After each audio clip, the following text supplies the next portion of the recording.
Hey, another session. Hi, Michael. We have another guest. We have Michael from NavVis. So please, Michael, explain yourself, who you are. Just tell us which company, what position, and please also say your second name because I don't want to butcher your name. Oh, yeah, that's always a problem. Yeah. I see. So thanks first for the invitation, Michael and Thomas. I think it's a great pleasure to be here and opportunity for you guys, also for everybody else, like to learn more about all these companies, right? And not only on the booth, but have a 50 minutes talk. Awesome. So, as you said, I'm Michael. So the last name in German is pronounced Schölkopf. But let's be honest, in English, it's like always butchered. I don't care. Michael is totally fine for everybody, so that's okay. So I am with NavVis. I don't think that NavVis needs really an explanation, but roughly, so we are the leader in 3D SLAM devices. We have the NavVis VLX and the NavVis MLX, which are very distinct form factor. We have Ivion, NavVis Ivion, which also allows customers to share the data with their internal stakeholders, but also with their clients, obviously. And then also have the third-party integrations. So we have an end-to-end solution. And our customers scan probably the most. So probably I don't have clearance to say that we are definitely the company who scans the most, or our customers scans the most.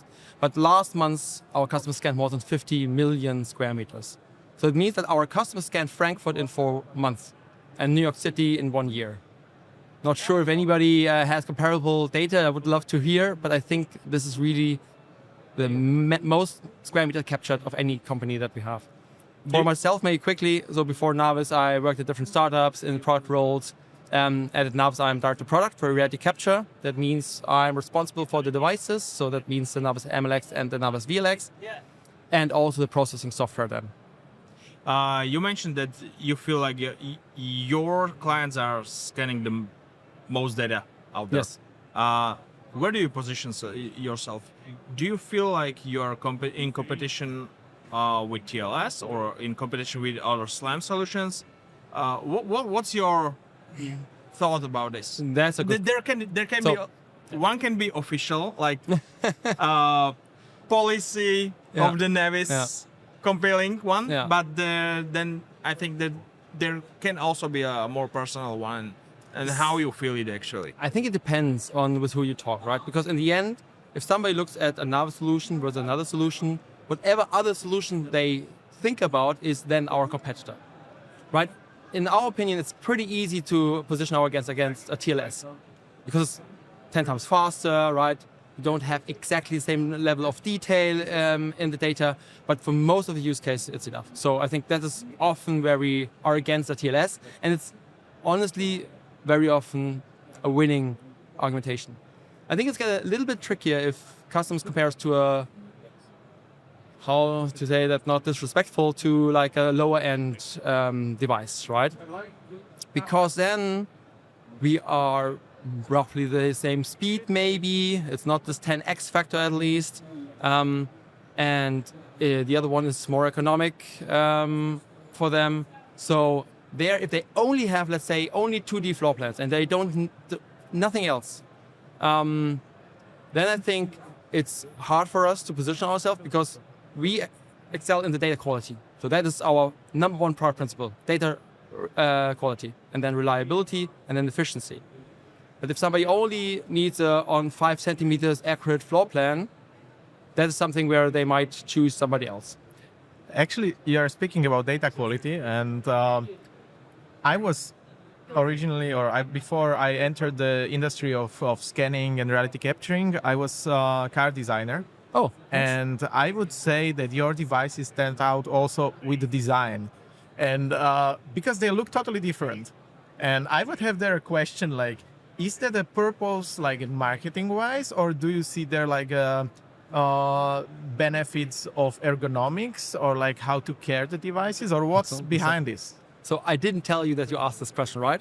No, you Because didn't. that's a perfect question. I thought so because it looks different. No, honestly, just yesterday we gave the talk basically, why do our products look so differently than others? And I think we are very keen on that form follows function. And as I said, we have these 3 product principles. So first, the most important thing is that you have data quality. The second is that you have reliability. Nothing is worse than if you leave when you leave a site, you go back to your office, you process data, them have to go back. Now, sometimes that's possible, sometimes that's not possible. Like a car crash scene is not possible to reconstruct. A certain state of a construction site is not possible to reconstruct, etc. So, reliability is super important. You know that you always get what you wanted to have. And third is efficiency. So, why do our devices look like they do? So we started we started earlier with trolleys, right? But the NavVis VLX, if you look at it, we started with, okay, how do we get the best data quality? Okay, first you need to have the best hardware for this, the best components. So that's the first choice is what is the LiDAR that we take. We do extensive testing of different LiDARs and we select the LiDAR which is, in our opinion, the best and we can improve the quality of the best. So then you have like these two perpendicular LiDARs which allows you to have a very stable SLAM, reliability, and very good coverage, which is also one part of data quality. And if you have these two LiDARs, you don't want to be honestly in the picture. You don't want to make a shadow for the LiDARs, right? So where do you put them? Or you can then put them on sides. You want to have them perpendicular to each other. So there are not so many options. One on top, one in front, or you could have it in the back. But now the second thing is you also want to have live feedback because you want to know what you have captured. But if you are on site, again, reliability, you want to know what you have captured and where you haven't captured yet the data. So that means you need some kind of feedback. And honestly, it's the best feedback is the visual feedback. And here we said we want to have integrated screen. So just imagine now I have my phone on silent, right? But my mom would call me now, and middle in the scanning, and I have to pick up the phone. What is happening now, right? So we want to have that you pick out the device off the box, you can scan, you can rely on it, you don't have a second battery for the phone if it's charged, you don't need security clearance for your phone, etc. So it's an integrated device. And then you are okay, cameras, right? Pictures, we want to have pictures, we want to have colorized point cloud, so we need cameras. 360 makes totally sense. Where do we put these cameras so you're not in the picture yourself? Well, you put them above your head. So, and then it kind of like the shape of a VLX is defined. It's almost defined. And you have some electronic components, batteries, and so on. And then the last one is ergonomics. And if you think about, you only would scan, I scanned just quickly your booth, right? 5 minutes. Nobody cares about ergonomics. Nobody cares. Sure. But our customers scan 8 hours or 10 hours a day. They do care about ergonomics, right? Yeah. It's just, if I tell you, hey, you're my employee and you have to run around 8 hours with a device, you care about ergonomics. So similar to the travel backpacks. The travel backpack has most of the weight on the hip, 70% of the hip, weight of the hip, some of the shoulders. And basically it's the same for us. So, and then, ta-da, you have the shape of a VLX. Yeah, but you also cover it nicely. I'm devoting the topic from proper scanners into quality of the scanners into visuals, but that's something was always. And you are actually ruining the podcast because I invited Michael to be roasted here, not to be not to be admired, So. I leave this to you, so it's always a good and bad. So the same we did also for the MLX, right? Yeah. So design language, I think it's distinct, right? But I would say it's super easy to copy our booth, right? You just have to look at the booth, you do the same next year, you do the same. Yeah. For the hardware, it's maybe a bit harder, but it's also easy to copy. I think it's really, really difficult to copy the software. Yeah. And there is where the data quality comes out in the end. And software to copy is super hard. Culture to copy is impossible, in my opinion. So if you look at our company, how we act, and if you would have been here on Monday when we set up the booth, right? The energy you feel of people working at the NavVis booth and you look around, I think you see a difference. And that's not something you can't copy, I think. Okay, Michael, enough admiration because I really want to speak about the elephant in the room, okay? No, which one? There are several ones, okay? So when I was asking you about the positioning of yourself, yes, what I can see, because I'm among the market or people in the field, right? So I'm speaking to service providers, those who are using NavVis, who are not using NavVis. There are several biases about your business model, about how you position yourself and so on. So what I can identify is people don't really like your comparison to TLS. Mm-hmm. because like the speed is the only advantage of the NavVis, and they see it as comparing apples to oranges. And I have also like done several videos about that.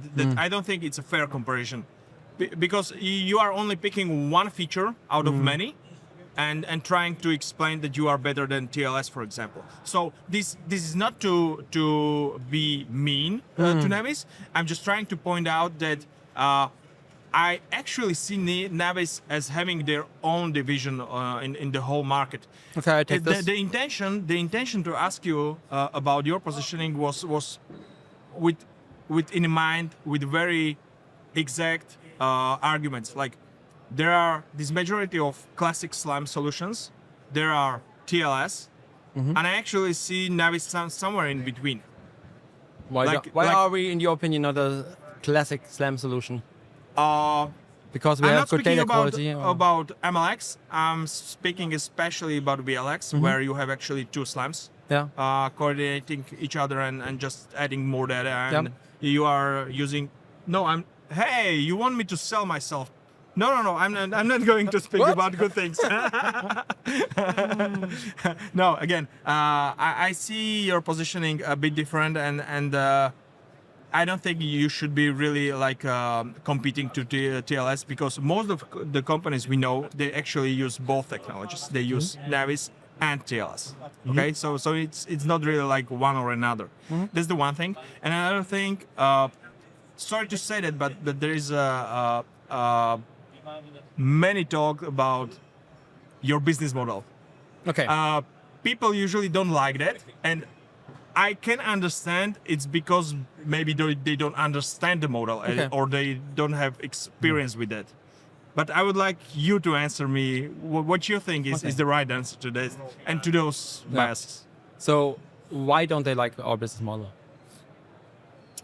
Because you are pulling money out of the pockets every month, or every scanning per se. Okay, so I assume you're talking mostly, at least, of non-customers. So they are not customers of us. Because most of our customers, I would say, they understood. Maybe it's just an understanding issue. Let's see if we can clarify. So I strongly believe that we have the best business model. It's the best business for NavVis. I mean, everybody likes to have recurrent revenue. Okay, that's, of course, the one view, and fair enough. But I think the second, and that is also why I think our customers, for them, is the best business model, is if you sell a piece of wood or a piece of metal, you only sell it once, right? And you don't need maintenance, it doesn't improve, right? It's a one-time transactional sale. In our case, we are forced to not have a transactional sale, but we build a relationship. Because if you buy the product and then you don't use it, we don't lose money on it, but it's not very effective, let's say. So we are inclined, because this is paying our salaries, that we listen to our customers and that we improve our products for our existing customers. Now, of course, everybody wants to sell to more customers, right? Of course. But if you look at us, so we had, I think in May or so, we had like a customer survey. So we sent out a survey to all our customers. Please give us feedback about NavVis Ivion, about the VLX, about the MLX, about whatever, right? This report came back after some weeks, I don't know exactly.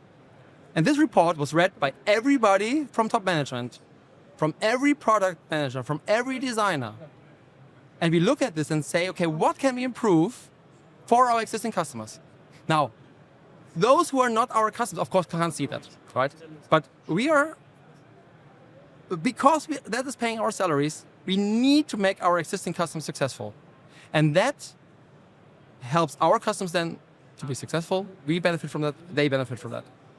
I think a nice example is when we launched the VLX 1, it was 2020. We had on spec sheets 8 millimeters of accuracy. The hardware didn't change at all.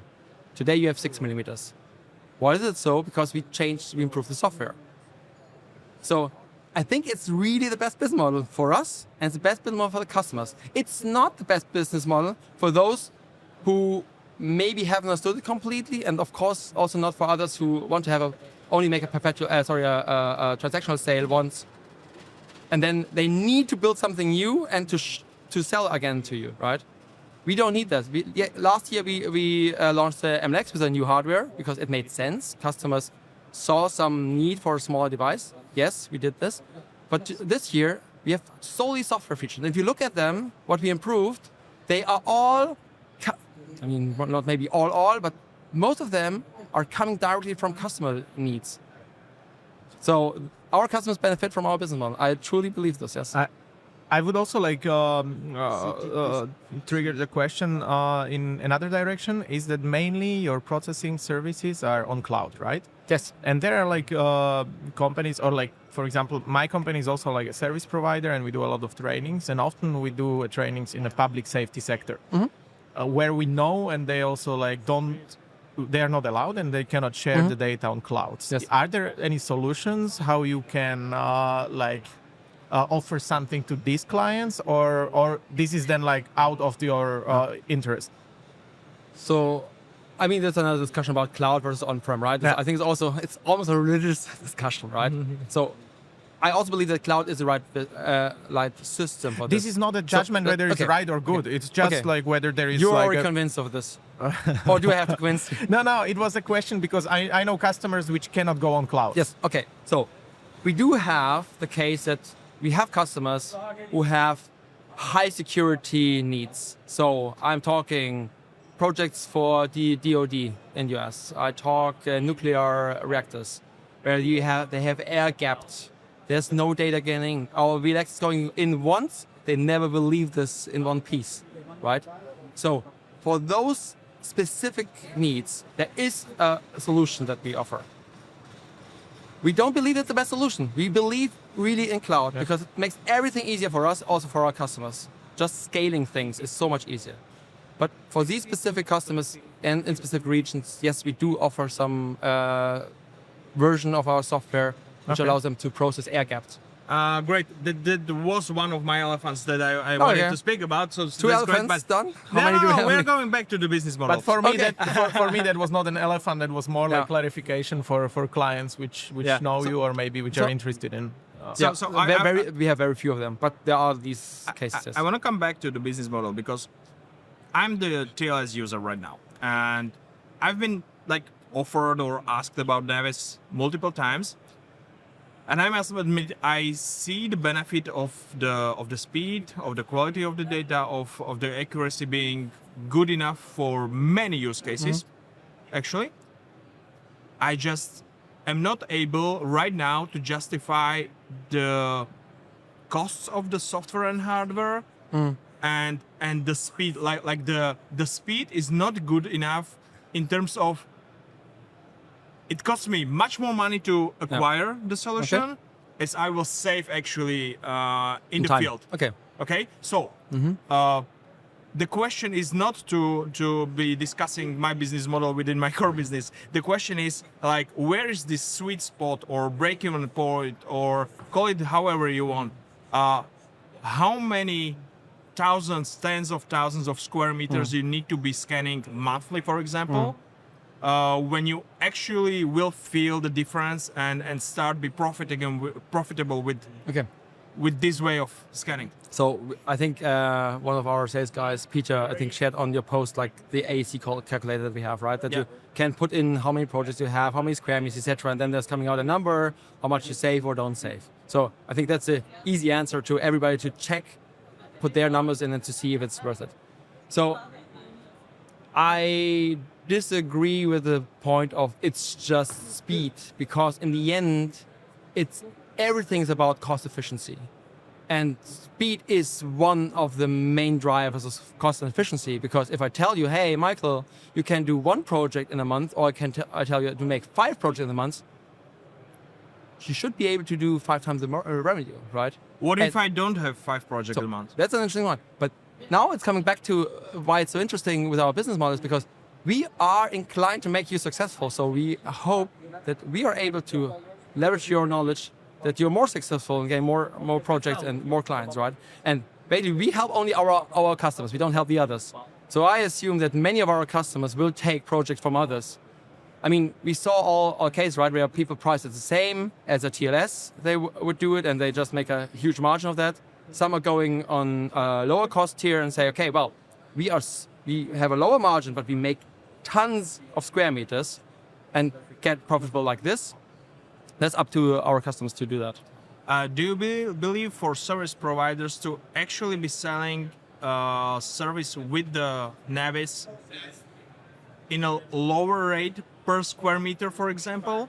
Or do you think that the speed should be a side benefit of the actual scanning, you know? So, I mean, I think it's a question of time, right? So imagine there would be only one VLX in the world, right? And everybody else would have a TLS.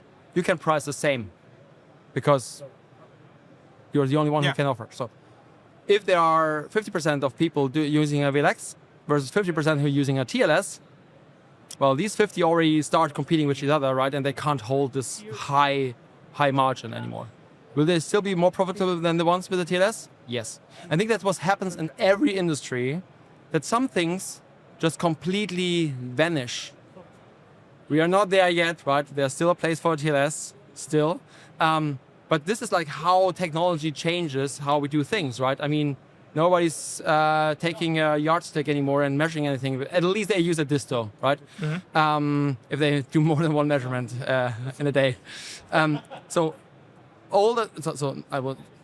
technology evolves, and with this, like in the beginning, you can charge the same price. In the end, everybody's charging the same price. And if you not have the technology, you're just like out of business. That's it. So we are probably somewhere in between this. Also, I don't know if I can disclose how many of our customers do what, but I say that there are cases for both. Mm-hmm.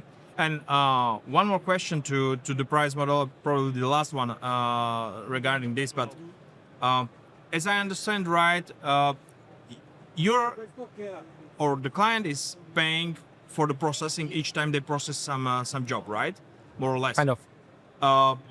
You're actually not charging them per square meter, which would be the easiest way how you can calculate the costs, but you are using some units that you are using internally. So is there like easy calculation how you can calculate, like, okay, if I'm going to scan like 30,000 square meter site, how much of your units and how much money it will actually cost? Okay, let's take an example, right? Let's say you have no SLAM device. You think about buying a SLAM device. You look at the MLX. Now it's MLX. So it costs you 35,000 euros. After this, you pay 3,000 euros per year for processing. With this, you can process 160,000 square meters per year. Now, this is if you want to do 160,000 square meters with a TLS, this is quite some work, right? Now, do we have customers who process more? Yes, we do, right? And then if you process double, it's probably not 3,000, but it's 5,000 or something like that. So the reason why we have like these tiers, so to say, and we don't have really pay per use like it's often described is, so because it also makes it way easier to budget, right? I mean, in the beginning or end of the year now is a budgeting phase, right? You have to plan how much budget you will use.